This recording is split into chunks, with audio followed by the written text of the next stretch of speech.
I first noticed Joshua wasn't developing at the age of 3 months, probably 4 months. It was quite a shock because I was always comparing Joshua to the other children. When we went to see the health visitor, we always got told that he's just a boy, he's just developing late. The initial symptoms for Joshua was no head control. He was sweating, dysphagia, so there was an issue with his swallowing. He was very floppy. He was literally like a rag doll. You know yourself in your heart that there might be something else that's going on.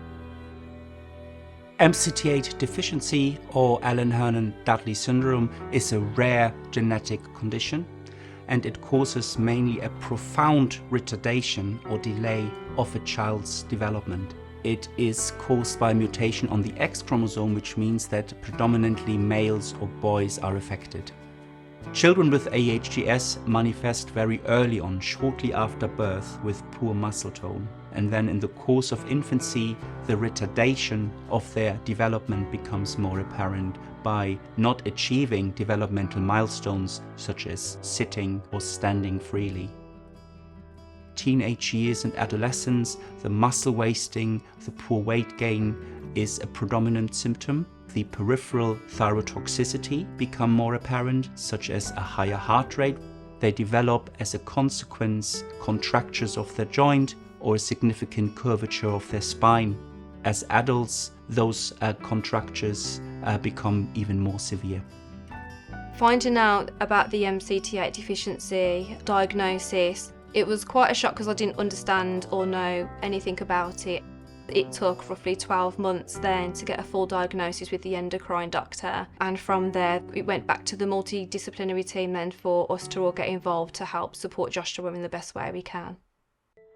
The disease itself is affecting our lives daily. Over the years there's been no talking, there's no sitting up, there's no walking, there's no feeding himself. Again, there's still lack of coordination. He had a diagnosis of scoliosis, so being in the standing frame, his walker, these are essential for his spine. We've had to have a ramp put in, porch door, front door widened, we've had a lift put in, we've had the bathroom adapted into a wet room. It's getting harder and harder as he gets bigger. Living with a disease that currently has no cure is quite, I'd say it's quite scary. There's just nothing out there for him. The life expectancy in children with MCT8 deficiency is an average 35 years. Currently, unfortunately, there is no cure. However, researchers are developing new drugs that are already available in clinical trials that hopefully will make a difference to patients with AHDS.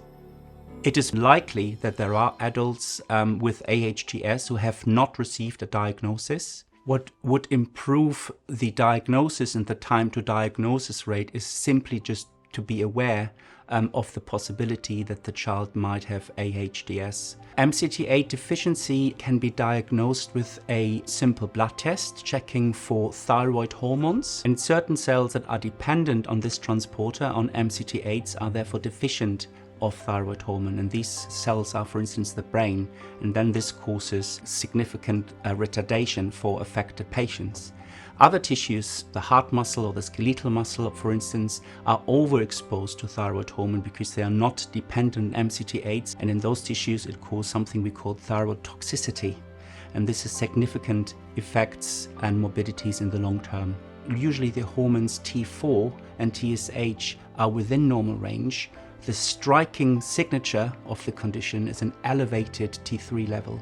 Once a healthcare professional has initiated this test, they should refer the child to an expert in endocrinology who then can initiate further tests, such as a gene test, for instance. Raising awareness for MCT8 deficiency is important for mainly two reasons. First of all, it empowers the families.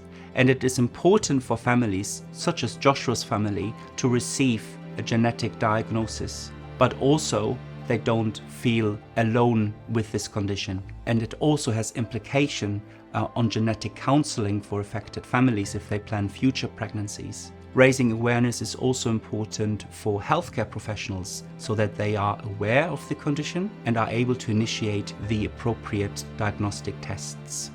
The families that are out there that are struggling and they're still unsure of a diagnosis, it only takes a blood test. It's worth it because as soon as you've got all the answers that you need, then the appointments come less and less and less because you're able to live life how you would want to live it, and you just carry on so your child can actually enjoy their life no matter how long the road is, no matter how long Josh is with us. We just live life to the maximum really, as much as we can.